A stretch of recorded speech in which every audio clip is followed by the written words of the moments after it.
એક કરવા જેવો આ પ્રયોગ છે. જન્મીને એકવાર પણ જો આ પ્રયોગ આપણે કર્યો હોય તો પણ ભગવાન એમ થાય કે આને આપ્યું લેખે લાગ્યું. એકવાર આંખો બંધ કરી અને વિચારીએ કે ભગવાને આપણને શું શું આપ્યું છે. સૌથી પહેલાં ઠાકોરજીએ આપણને એકદમ સેફ લેન્ડિંગ આપ્યું છે. આ લોકમાં આપણે આવ્યા માતાના ગર્ભથી, જ્યારે આ વિશ્વને આપણે ભાડ્યું, આ વિશ્વમાં એન્ટ્રી કરી, આજની ભાષામાં ખાલી વાત કરું છું, લેન્ડિંગ કહેવાય ને. આ વિશ્વમાં ઠાકોરજી આપણને એકદમ સારો જન્મ આપ્યો છે, માનવ દેહ આપ્યો છે. જન્મતા વેત જતન કીધી, બહુ નામી બહુ વિધિ. નિષ્કુળાનંદ સ્વામી હરિસ્મૃતિમાં વાત લખે છે, જન્મતા જતન કીધી, બહુ નામી બહુ વિધિ, જીવન જાણું છું. પરમ કલ્યાણકારી, તમે મૂર્તિ સૌથી ન્યારી, જીવન જાણું છું. પરમાત્માએ સૌથી પહેલી આપણા પર કૃપા એ કરી કે ઠાકોરજીએ આપણને કોઈ પણ વિઘ્ન વગર નિર્વિઘ્નપણે આ ધરતી ઉપર આપણને લાવ્યા. બાકી ઘણા કેસ માતાના ગર્ભમાં ફેલ થઈ જાય છે, ઘણા કેસ જન્મતા વેત ફેલ થઈ જાય છે, પણ આપણને ઠાકોરજીએ જીવન આપ્યું, તેરા શુક્રિયા હે.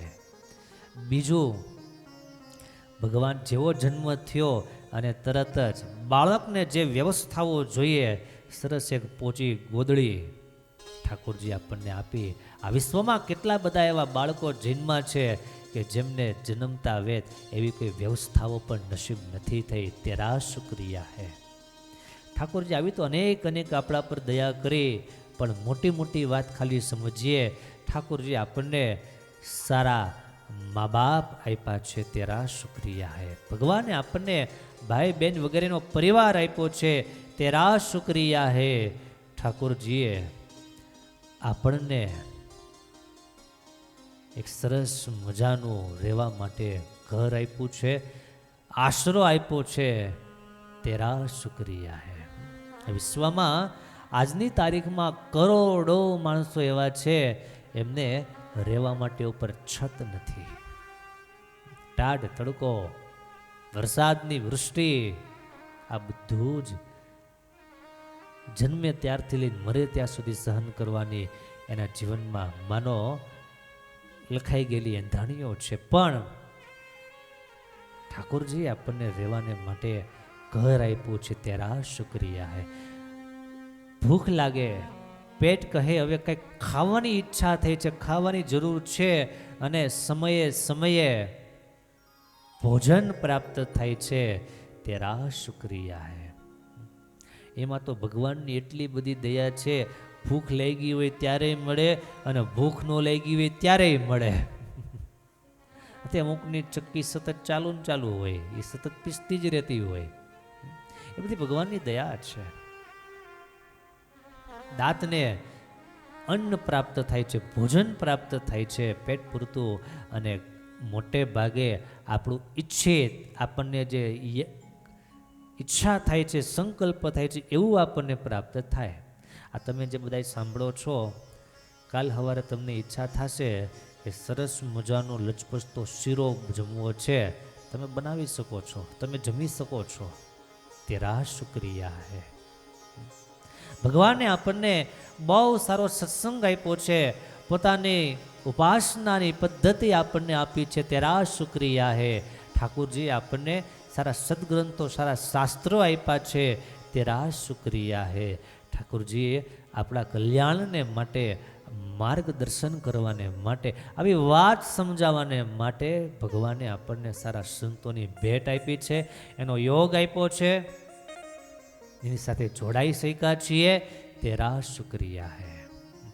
ભગવાનની કરુણા અને ભગવાનની દયા એણે કરીને જ આપણે સત્સંગ કરી શકીએ છીએ. બાકી એક વાત તમને કરું, હવે આમાં કોઈને સાંભળવું એ શું ગમે, હવે એમાં વળી શું શુક્રિયા, એમાં વળી શું મોટી વાત. નગુણો માણસ હોય એને કોઈ ઉપકાર દેખાતો નથી, અને કૃતજ્ઞ માણસ હોય એને ક્યારેય કોઈ અપકાર દેખાતો નથી.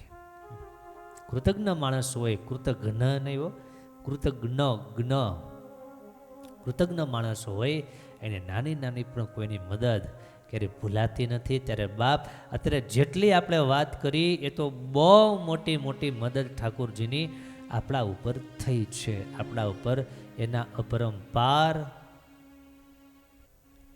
અહેસાનો છે, અપરંપાર એની આપણા પર દયા છે.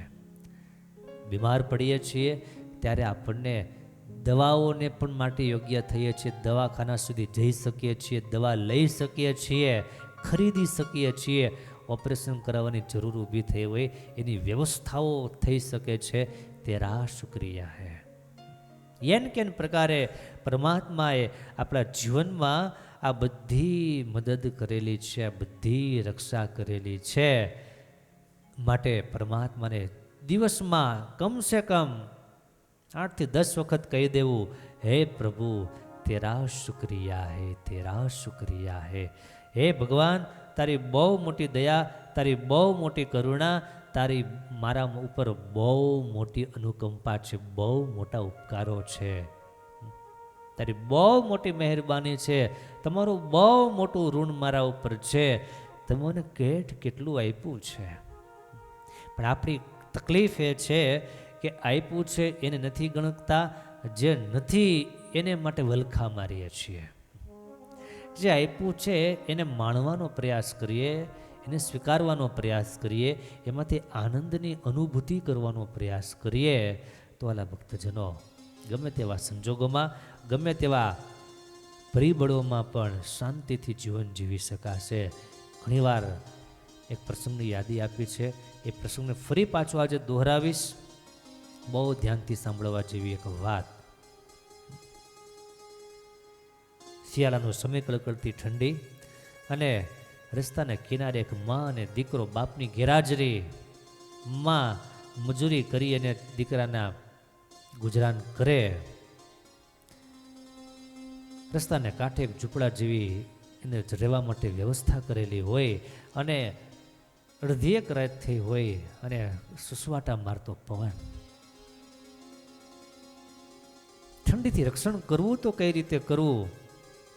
માં અડધી રાતે જાગી અને પોતાના દીકરાને પસ્તી પેપર ક્યાંકથી ભેગા કરેલા હશે, એ પસ્તીના પેપર 2-3 નીચે રાખ્યા અને 2-3 ઉપર રાખ્યા.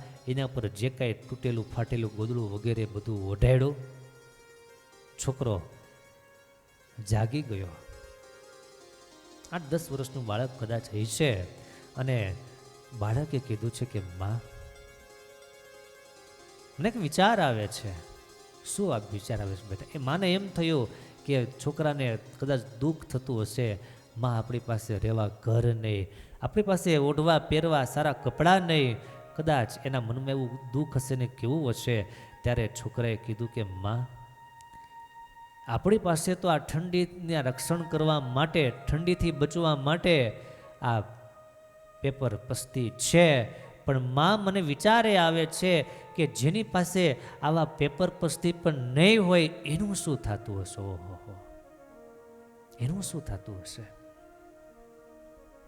મને આંખોમાં કદાચ આંસુ આવ્યા હોય તો આવ્યા હોય, પણ મારો પૂર્ણ વિશ્વાસ છે કે તે દિવસે ઈશ્વરની આંખોમાં આંસુ આવી ગયા છે. કે આને માત્ર એક પેપર પસ્તી એને મેળી છે, એની પાસે બીજું કંઈ જ નથી, અને એ બીજાનો વિચાર કરે છે કે જેની પાસે પેપર પસ્તી નહીં હોય એનું શું થતું હશે. ક્યારેક ક્યારેક આવા પ્રસંગો સાંભળીએ ત્યારે આપણું હૃદય કમસે કમ એટલું તો સ્વીકારવા, કબૂલવા તૈયાર થવું પડે કે ભગવાને મને મારી હેસિયત કરતાં ઘણું આપ્યું છે. બસ આટલો વિચાર અને આટલી સમજવાની કે સ્વીકારવાની તૈયારી જો આપણી હશે તો આપણું જીવન ઘણું બધું આનંદથી અને દયાભાવથી પૂર્ણ હશે, અને પરમાત્માની નવી ને નવી શક્તિ, પરમાત્માની વિશેષ ને વિશેષ કૃપા, ભગવાનના વધારે ને વધારે આશીર્વાદના અધિકારી થવાનું સૌભાગ્ય આપણને પ્રાપ્ત થશે. માટે સજ્જનો માણસે આ બહુ નાની એવી વાત છે, પણ સમજવા જેવી છે અને ધ્યાનમાં લીધા જેવી છે. દિવસમાં કમસે કમ 8-10 વાર ભગવાનનો પાડ માનવો, ઉપકાર માનવો. તેરા શુક્રિયા હે, તેરા શુક્રિયા હે.